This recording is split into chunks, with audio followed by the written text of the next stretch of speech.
So welcome everyone. Thank you for joining us for the Go Virtual Career Pathways Conference. My name is Jamie Cambra. I'm from the San Diego Union High School District and I'm a counselor on special assignment. I will be your room host and moderator today along with Alex Becker.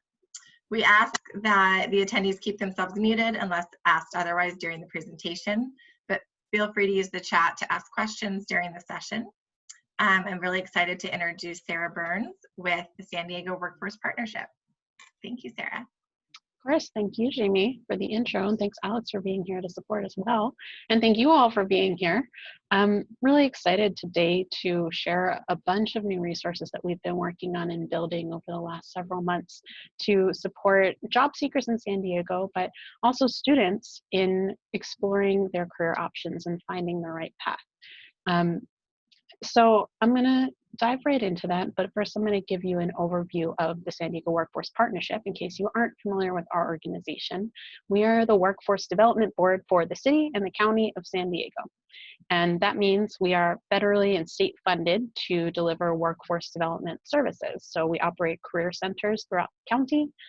We have career counselors who are staffing those career centers. It's all remote services right now, of course.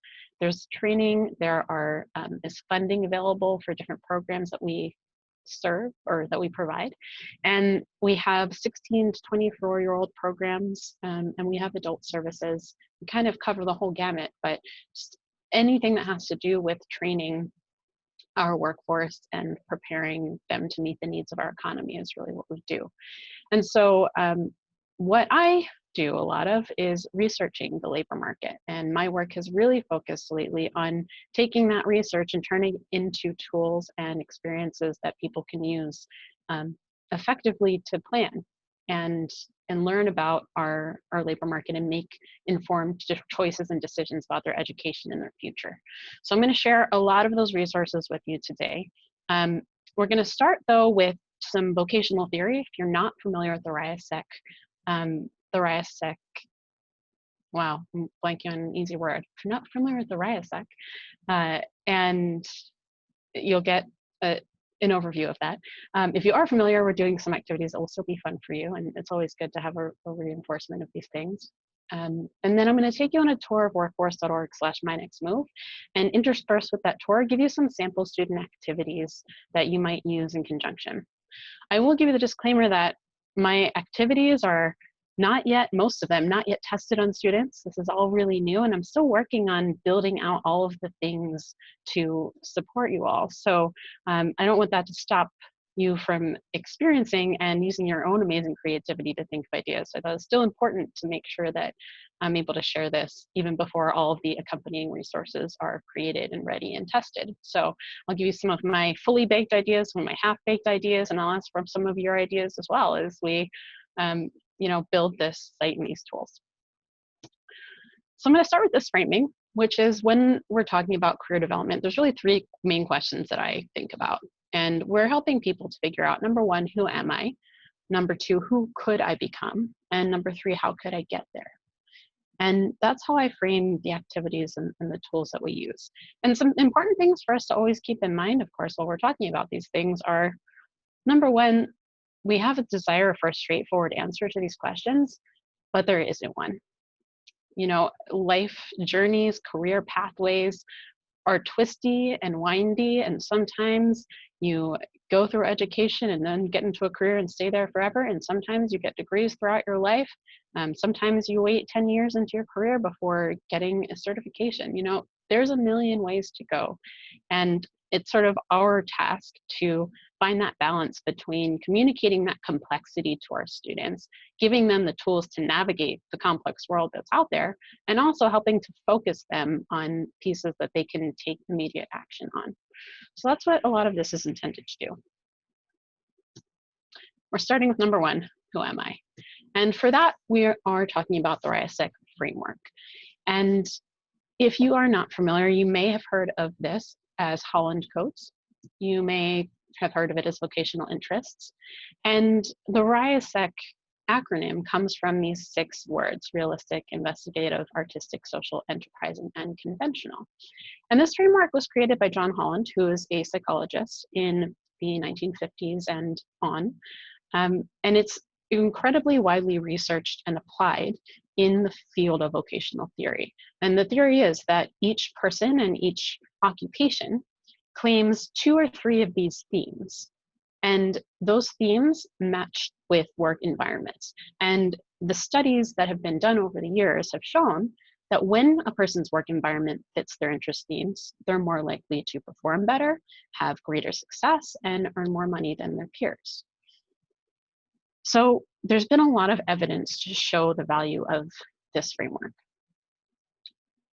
We're going to watch a quick video, a couple minutes long, to give you an overview of what each of these things means. You can see that there's little taglines underneath the outside words that sometimes bring a little bit more clarity to what we mean by these words. For example, conventional doesn't convey a whole lot without a little bit of explanation, so organizers is an easier way to grasp it. We're going to watch a quick video for you, and after the video, I'm going to ask you to share with us what your top 2 or 3 themes are. So we'll just jump right into that. We're starting as far back as 1958, American here, because I already told you the rest. Now let's take a look at each of the 6 personality types. Are you practical, straightforward, or systematic? Do you value things that you can see, touch, and use? Individuals who fit under the realistic category typically have athletic ability, enjoy working outdoors, and see themselves as realistic. They also may prefer to work with plants, animals, and real-world materials such as wood, objects, tools, and machinery. Career possibilities may include engineers, fish and game wardens, athletic trainers, plumbers, and audio and video technicians. This personality type generally avoids social activities such as teaching, healing, and informing others. If you can think abstractly, do complex calculations, or understand theories, you might fit in with the investigative personality. These individuals typically like to work independently, explore challenging ideas, and see themselves as precise, scientific, and intellectual. Occupations frequently require observation, evaluation, and extensive thinking.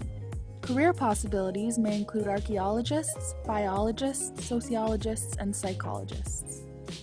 Investigative personalities generally avoid anything to do with leading, selling, or persuading people. You might relate better to the artistic personality if you consider yourself imaginative, unconventional, or emotionally expressive. Creators often enjoy work that can be completed without following a clear set of rules and may participate in art, drama, music, dance, crafts, or creative writing. Career possibilities may include architects, entertainers, photographers, and journalists. Those with artistic personalities generally avoid highly ordered or repetitive activities. If you like to lead discussions or supervise activities, you might represent the social personality. This personality type best describes people who are skilled with words or those who enjoy occupations involved in helping, enlightening, informing, or curing others. Occupations frequently involve working with people. Potential career opportunities include therapists, police officers, teachers, social workers, or members of college and university faculty. Social personalities often avoid using machines, tools, or animals to achieve a goal. Maybe you're self-confident, adventurous, spontaneous, or optimistic. If this is the case, then you could be represented by the enterprising personality type. Enterprising individuals often enjoy occupations that require risk-taking and work with people for organizational goals or economic gain. Career opportunities may include advertisers, entrepreneurs, politicians, and stockbrokers. Enterprising personalities often avoid activities that require careful observation and scientific analytical thinking. Do you consider yourself well-organized, methodical, or numerically inclined?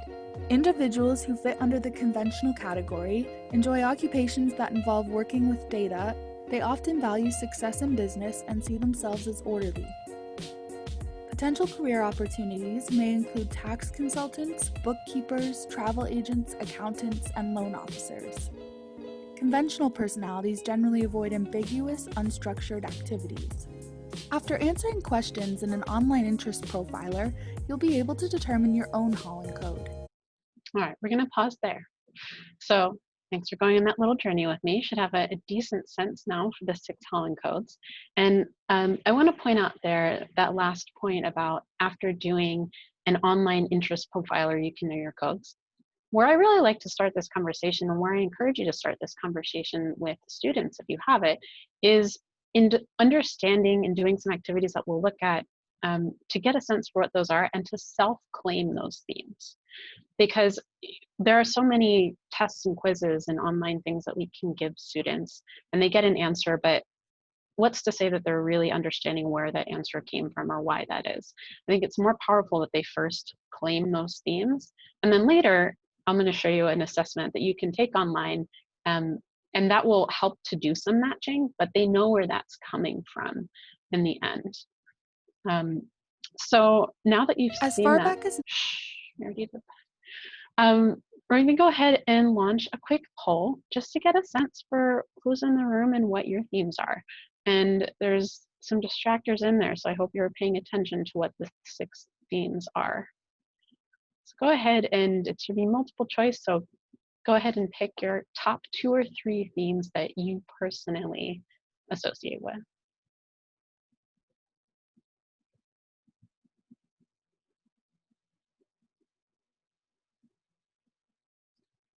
Okay, see them rolling in. Oh, some people going for the distractor. I'm just gonna say it. The number one that I'm seeing so far, keep putting in your themes, is social. And I will just point out that social is one of the leading themes for teachers and educators, which is probably obvious after we've heard all of those, right? Because it's the helpers is the sort of moniker that goes along with it. Teachers are, of course, really interested in helping other people. I'm gonna go ahead and end the poll so you can see the answers. The distractors in there were ingenious and approachable. So I think if you said approachable, you're probably thinking of social. The A in RIASEC is artistic. But that's how things shake out. So realistic, again, is an educator-friendly one. I find artistic shows up in a lot of the educators as well. So that's great to know. In the chat, sort of while you're thinking about this and soaking in, I'd love for you to take a look at these 2 questions on the screen. And at this point, I'll welcome you to unmute yourself as well if you'd like to share out loud. But how have these themes shown up in your personal hobbies? How do they align with your past career choices and future career interests? And while you're getting up the nerve to speak, I'm going to share a quick story about one of my themes, which is conventional, and how you can see these themes even in your students and use them to help get clues and give them clues about what they might want to do in their life. So when I went to the library as a student and as a kid, before I was even a student, I would, go to pick out books and look at the shelves, but before I could pick out the books, I'd need to stand there and reshelve them all because the Babysitter's Club books would be not numerical order, or they'd be like sideways on top of the shelves, which is just a complete mess. I couldn't exist in that world. So that's a very conventional trait, the organizers. So if you see actions like that, and you see students doing things like that, or kids, you can help them to recognize that in the moment and say, hey, look at this thing that you're doing. Could be because you really like to organize things, and what does that mean about where your future is? Go ahead and type in the chat, or I'm going to stop at this point. I'd love to hear an answer to one of these questions from anybody in the group.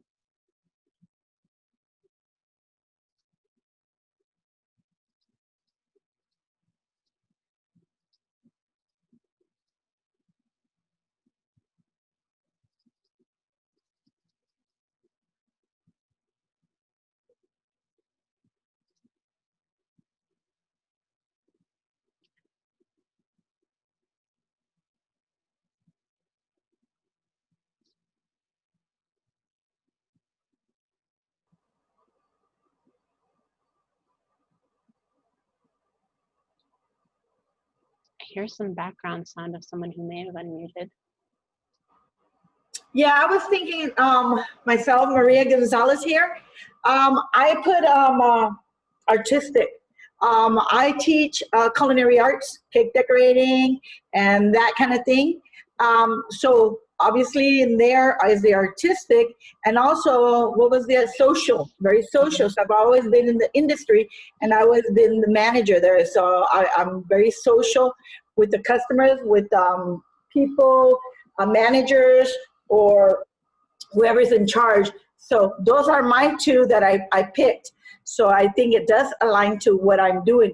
And then going into being a school teacher, the helping, approachable, all that, I see it in my choices. Absolutely. Thank you so much for sharing that.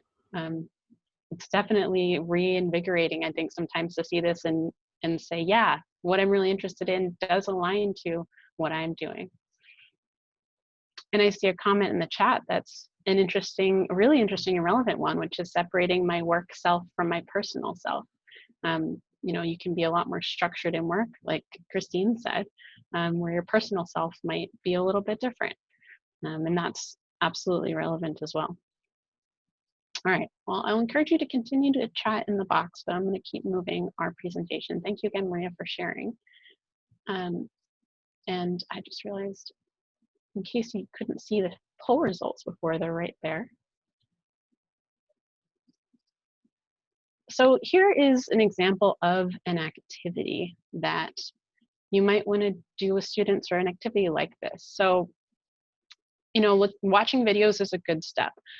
This is one I've done before with adults, not yet with students, to be as an intro activity. So before we even say the word RIASEC, talk about any of the themes, have them take this and do, you know, a sort of icebreaker bingo. Go around and find somebody who fits each of these categories. And then have them work with a partner or a group to say, well, look at that first column. And are there things that those items have in common? Can you give a name to that group? Or look at that second column or third. And what you'll see is each of those columns is one of the RIASEC types. So it's a good way to help them sort of unpack it without just dropping the knowledge right on them, right? Helping them to come to that understanding through experience. So one idea for you right there in that RIASEC bingo. Another fun activity, once they have an understanding of RIASEC themes, is RIASEC debates. And one way to do this is to put a picture of a person, or it could be multiple people, on the screen, give a couple of facts about that person, and then ask students to decide based on that evidence what RIASEC theme might that person be. So you can read information, and feel free to read about Mae Jemison and put your thoughts or your guesses in that chat. What do you think her RIASEC themes might be?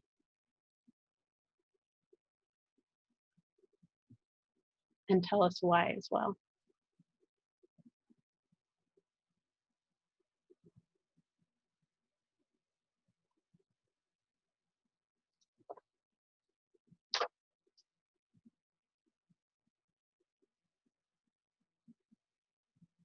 Come on, I know you've got some ideas.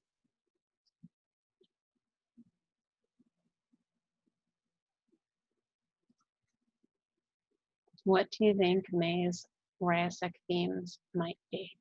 Just one of them even.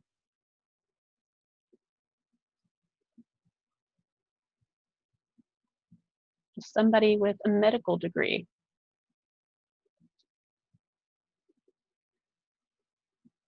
All right, we have someone who says social. I can see that. Why do you think social?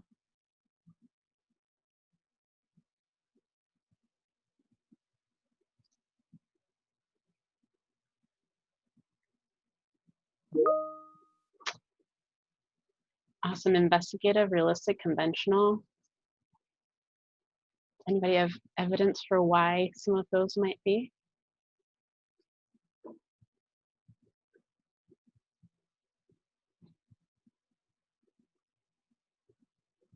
Must follow procedures. That's a really great point, Leslie.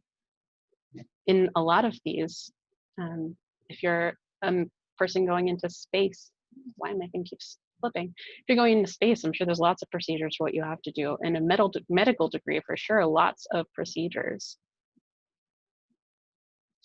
great investigative have to be analytical on a mission and prior to her mission. So you're kind of getting the idea, right?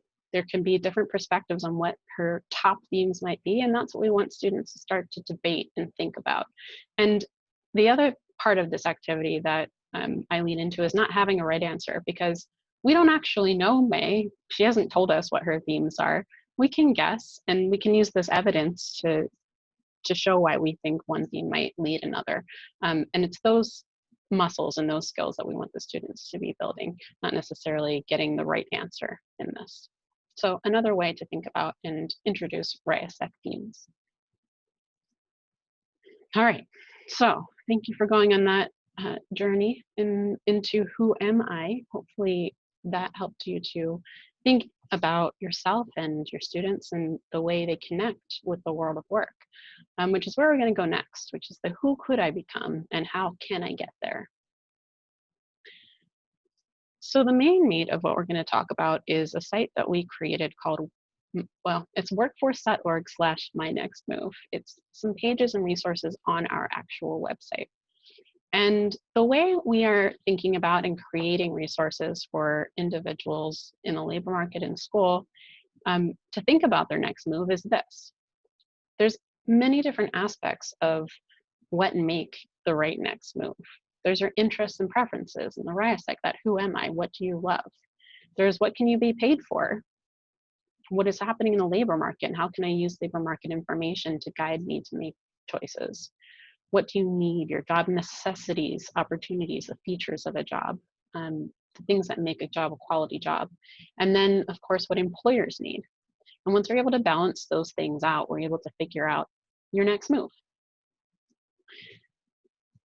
So the beginning of unpacking this is this site. So let me go ahead and hop over to the website to show you. And I'll go back and forth between the site and some activity ideas. So this is workforce.org/mynextmove. And I'll give you an overview first. On this first page, you'll see there's an introduction to a priority job, to priority sectors, some buttons that will take us in deeper into those priority jobs and priority sectors. And to give you a sense of this, this is based on our labor market research. And we know that giving, saying you can be anything is an overwhelming statement. So, interests are one thing we can use to narrow that down. And another is for us to say, like, well, in that part of that Venn diagram, we can tell you what do employers need and what is the labor market asking for. And that's our perspective on this, the priority jobs and priority sectors. So we'll dig into that in a second. We have some profiles of people in San Diego County who work in the priority sectors, and then a series of other tools to help on this career development journey. So we can take a RIASEC quiz, information about developing essential skills, building a resume, and then some other resources that I'll share with you as well. I'm gonna start with priority jobs. So this is a set of 72 occupations that pay $16 an hour to the majority of their workers, that have at least 63 openings every year and are projected to grow at least 6.5%, which is higher than average for the next 10 years. And to also just couch it in the pandemic right now, the occupations on this list we've also seen to be pandemic resilient. So we're really confident in this priority jobs list. And you can see it lists all 72 of them, and also gives you opportunities to sort. So if you want to look at your interests, for example, I know I'm social and realistic and conventional. There's 2 occupations on this list that have all 3 of those interests. So you can, do any combination of interests if you'd like to sort that way, salary, education level, of course, and then by priority sector, which we'll look at in a minute. You can get some high-level information to start out. This tells us that 54% of aerospace engineers work in advanced manufacturing in our economy, and 23% of them work in life sciences and biotechnology. So it's a sense of, if I know what I want to do, now I can figure out who I want to do it for or where I can do it. What kind of companies might I apply to or investigate, or what kind of professionals might I reach out to interview or learn more about their job. And if you want to dig more into it, once you click on it, you come over to our career coach page where you have all kinds of information. All the local, this is within San Diego County, all the local programs at colleges and universities. You can get information about daily tasks, education, skills that are being looked for by employers, the wages that you can make across your career. What might you start at? What could you potentially end at? These are live job postings that are up over time. These are the actual companies that are posting these jobs. Here's our projection for employment. And there's actual live job postings that you can connect to. So you can see there's a lot of possibility and a lot of information here. But one thing that I would recommend is if you're working with students in using these resources, that you help them to focus on one piece of information at a time as they start to build the skills to be able to totally navigate the world of work. So since we're talking about interests today, I will say the piece that I would ask them to focus on is probably this daily tasks piece. And I will go back to my slides for a moment to show you a little worksheet that I created recently in order to, there it is, in order to help students dig into that a little bit. So once they go to Career Coach, I'll talk about the assessment in a second, but it's really very simple. It's figure out a career option and look only at the daily tasks. Which ones align with your interests and why might you consider this career? So the task and the activity and the conversation for that day can really just focus on interests, on what you do in that environment and how that might be exciting to you in your future. So again, breaking it up in pieces, having activities that focus on one piece of information at a time can really help to put those breadcrumbs together. Now up here it mentions the assessment, and we talked for a second about assessments before. And if I go back, you can see that on this page there is a space, an indicator of where you can do the assessment. And I've already taken it, so it already has my results here, social, conventional, realistic. But once you take the assessment and get those results, this site will show you career matches. So it helps you or students to uncover things that might interest them that they don't know that they might be interested in, right? You don't know what you don't know, and this helps you find those things. So if, you know, I like to kind of draw the analogy sometimes that like, yeah, what is something you are interested in? And did you know you were interested in that before you did it once? You know, the answer is probably no. So I can see that I'm 100% match for education and training, which makes sense. I started my career as a high school math teacher. I'm still doing lots of work that ties in with education and training. As you can see, it's something that I'm really interested in and I love. And you can see and dig in all the way down to that occupation level that we saw before. See all of the options and then back to this level. So the assessment can, again, once they have an understanding of the RIASEC, do some of the quick work for them of matching them and their interest with potential careers. Okay, so I'm gonna go back to my next move. And the other thing I want to introduce you to is this concept of a priority sector. And we have identified 7 sectors, 7 priority sectors in San Diego. And this is looking at where we can find at least 10,000 of those 72 priority jobs. And that doesn't mean those are the only good jobs in that sector, the only jobs with potential, but it's an indicator of high growth potential and earning potential in a sector. So you can get a quick overview of those priority sectors. I'm blanking on sectors today. There's a visual down here that we've made to just allow people to get a glance of what jobs are more transferable across sectors than others. So if you want to be a business operations specialist, it looks like you can work in any priority sector. If you want to be a registered nurse, this one's kind of obvious. You're probably going to end up in healthcare, but there are also jobs in education and human development, right? We have school nurses, we have medical professionals within schools. And similarly in public administration, there's medical professionals and staff.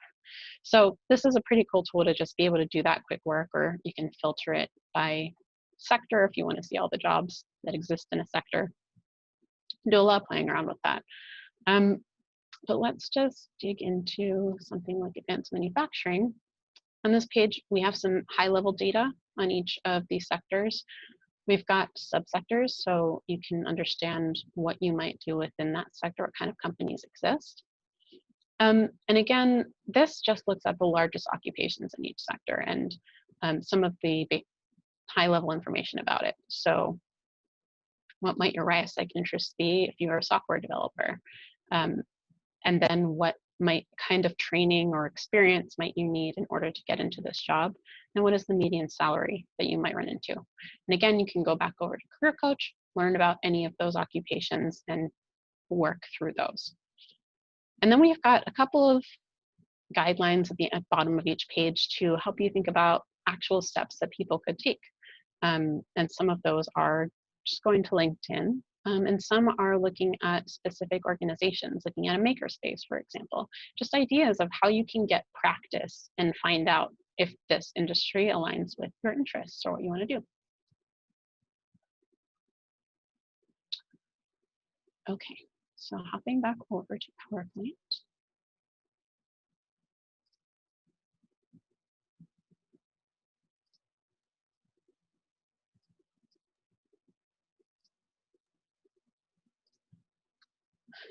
Another tool that I recommend when working with something like the priority sectors is something that's simple like a graphic organizer. You're just helping students to get their ideas in a row. And this is one that I've used before, but obviously you can have any column titles you want depending on what content you want students to focus on. Look at a priority sector and then look within that sector about what occupations you might want to pursue. Why should you consider this occupation? It could be any of the data that's there. And you can take that and then use this to create plans, right? Take that next step in charting out your career. Another activity you might want to do, for example, is to plot a career journey. So Dana Olivas is one of the people who we did a profile on My Next Move. So you can read about her career and encourage students to do this with any person or any profile that's on the page. What does her pathway look like? And this was just my quick jotting down of what that was. So she mentioned in her profile, she out of high school went into finance, sales, marketing, product management, and then she got an associate degree in web development and started moving into technology. Once she started doing that, she got some certifications and started as an independent consultant in technology. And now she's working toward a bachelor's degree in software engineering. And we don't really know where that's going to take her next. But going through the exercise of translating somebody's life experience into something more visual, again, helps to tell that story of this is not necessarily linear. You don't go to school and then work. You kind of bounce back and forth across your life. And you might not know the end result when you start, but you learn along the way. And as long as we're lifelong learners, we can get there. And right now, there are 3 profiles on the website, and it's something we're looking to expand. So I'll also say that if you have, if you yourself actually want to be profiled, education and human development is one of our priority sectors.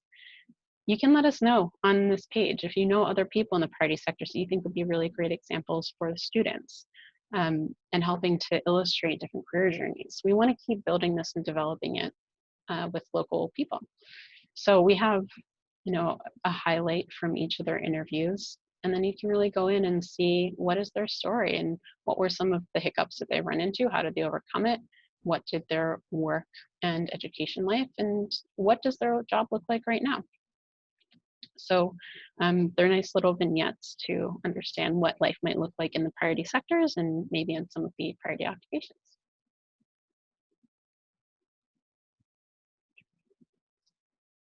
Okay. So the exercise of charting out what somebody else's journey could be is also an interesting step to help students to start visualizing their own journey. So this is, you know, a very, very outliney version, but I haven't exactly figured out how to do this the best yet. And I'm really interested to see ideas and what comes out of your own work. You know, how do we help students to chart out their pathway in a structured way that still leaves flexibility, still communicates? There's different options that you can pursue. There's different kinds of work experience that can get you to the same target. And even once you get to your target, you might end up going further, going in a different direction altogether. But I think it's a great thought exercise and experience to go through to start thinking about what life might look like. So I want to, okay, I'm going to pause for a moment just to leave room for questions and thoughts. And then I'm going to show one more tool before we wrap up. Because I know I've just been sharing a lot and dumping a lot. If I can just find the chat. Any questions that have come up, feel free to put in the chat. Feel free to unmute yourself at this point to ask, or if you just have ideas you want to share, feel free to put them out there as well.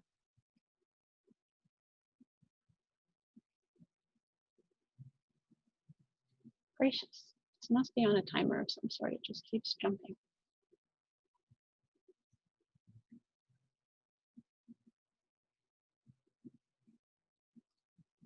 All right. If you are mid-typing, keep typing, and we'll see your question that comes up. If you don't have questions or comments right now, that's also fine, and I will keep on rolling. So the last tool I want to show you, again, is a tool you can use to help focus students on one specific element of labor market data. So we're throwing a lot at them. And that's this basic household income calculator. And this is something we created using a data set out of the University of Washington. That's the self-sufficiency standard is the work that they do. And the idea here would be to answer the question of how much is enough? Because, you know, students can say, I want to earn, you know, $1 million a year. They could say, I want to earn $50,000 a year. But at some point, they need to start developing the sense for what is the goal? What should I shoot for? So this calculator is really straightforward and could be used in lots of ways. One of them is just by looking and saying, okay, one adult, if I'm a single person, what is it going to take for me to meet my basic expenses? So this is like no frills lifestyle. And you can see exactly what's included in those expenses. You can see some notes about it here, and there's, you know, more information on it. If you want to dig into it, there's a lot down here to dig into. But if you are just a basic one person, not paying for childcare, not contributing to savings, in San Diego County, it's estimated that you need about $36,000, $37,000 a year, which translates to $17.65 an hour. So if you're a math teacher or a CTE teacher who does mathematics in context of your subject, this is something that can be really fun. You know, teaching students about how to convert hourly wages into annual wages. And the trick there is multiply by 2080. And that estimates a 40-hour-a-week work year. And you can see how that really grows. If you are a 2-adult household, it's not, oops, sorry, refreshed. It's not linear. We're not looking at that doubling because some things aren't going to double, right? Housing costs aren't going to go up that much. We just have one more person. So you can see you need a little bit more, but it's not huge yet until you start adding some kids to the mix, right? Let's add an infant. And let's add a preschooler. And let's add a school ager. And let's say I have to pay for childcare. All of a sudden, my household now needs to be making $138,000 a year just to survive. So this is the baseline, right?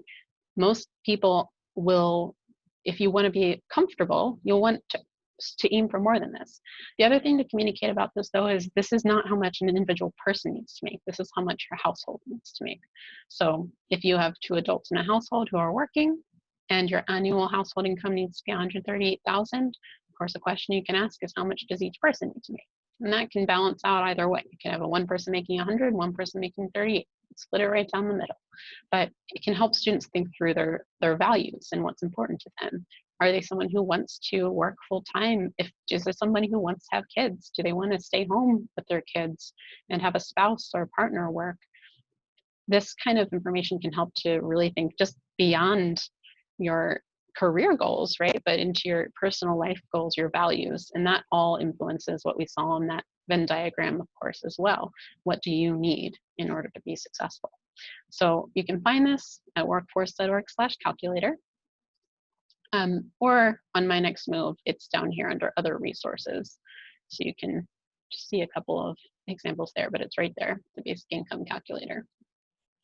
Sarah, we had a question in the chat about if you have any metrics regarding the usage of these tools and resources, specifically usage by group, students, adults. Not yet. We really just released it about a month ago, and it's part of what I need to figure out in the next couple of weeks and months is how we're really gathering that. We have Google Analytics usage. We know that we've had a couple of thousand visits to these pages over the last month, but I don't know who they are yet. And there's more in Google Analytics. There's a ton in Google Analytics that I need to break down and really get into. But we're also thinking about like, what could we put on the page? You know, we have right now this little let's chat thing, for example, on our website. Can I put something in there that helps people to, you know, indicate who they are using this site? I want to encourage, or even just to encourage them to reach out to us if they're using them. So now that it's in the world, it's about figuring out how to make sure it gets to the people who are going to benefit from it. Figure out really who those groups are. How much is this useful to you if you're an educator, and how are you using it? And how much is it supporting job seekers, people who are transitioning in their careers? And how are the different ways that it supports those 2 groups? So yeah, it's a great question. It's one that I'm working to figure out.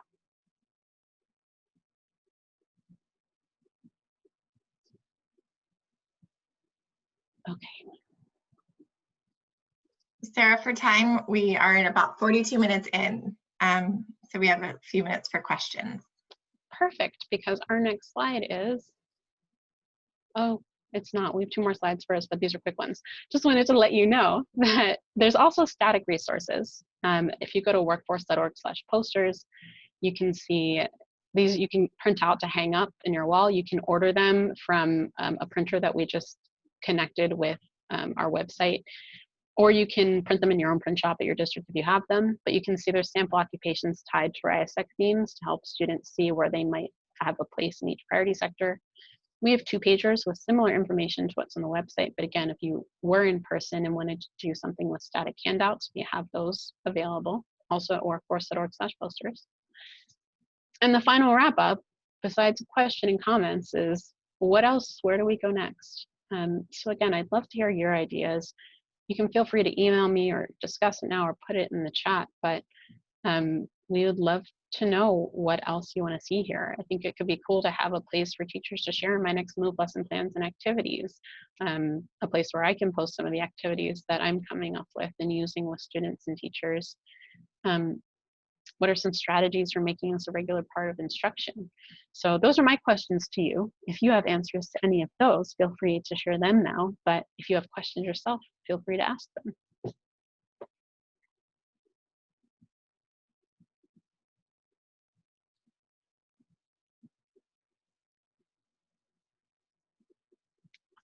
Yeah, definitely the graphic organizers and things. Finding a place for them on the website, we can definitely do.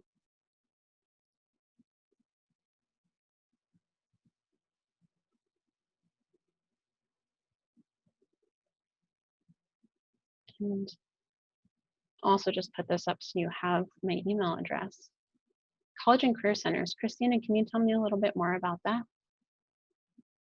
Are you saying that's a place where we should be connecting these resources to, or?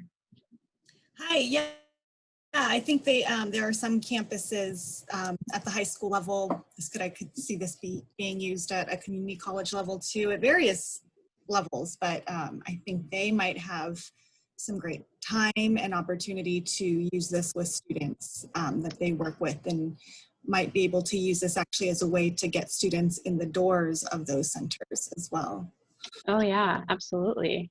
Maybe in the form of, workshops or things like that. But the time point's a great one, right? Because in the course of the content area teacher, especially at high school level, where are you finding the time to do this is one of the huge hangups. At least it's one of the ones that I had when I was teaching. So I love the idea of, if we have a career center that can be really active in using these resources, feel free to share this with them or send them my email and I can connect with them as well. The video you can see on my next move. There's, I will just show you because that's going to be easier. I didn't create it. I found it, the magic of the internet. But if you go to workforce.org/RIASEC, ASEC, we've got it there along with a quick description of each of the themes and a link to that assessment. So you can absolutely go there. And then if you link to it from my next move, it's down here as well. What is RIASEC? So if you need to find it that way. The completion certificate, thanks, Kristen. Yeah, Jamie, do you have the completion certificate? I can stop sharing if you need to show that. I do. I'm just going to link it in the chat. Is that okay with you? That's fine with me. There it is, everyone. If you want to print it out or take a screenshot for your employers, you should be able to access there. Let me know if you can't. Mm-hmm. And thanks for some of these other ideas. Connectivity is key. Yeah, how we connect actual people with some of these resources in the site. Nonprofits definitely that work with those career centers, reaching out to those. Something else that I'll just put out there is if any of you is interested in receiving more information on any of these things, or being part of just sending information and being part of creating anything else, shoot me an email and just say, hi, add me to your list, because I have a long list of CTE admins and superintendents that get all these updates, but I would really love to have more teachers in the classroom who can get these updates as well when we send something out. Just go directly into your box. So it doesn't need to be filtered down through somebody else to you. So absolutely, my email again, I'll put in the chat.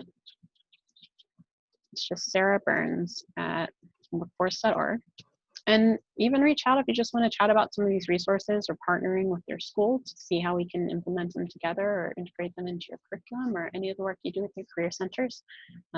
We just are recognizing, as a workforce board, we don't traditionally play a role in the education space, but, we know that educators can't do it all. And so we want to see where the need is and see where we can fill that need and support in whatever way that we can. So hopefully these are useful resources to you, and we're excited to see how you use them. So reach out and even just tell me, hey, I used this the other day and it was fun. Like, that's great information too.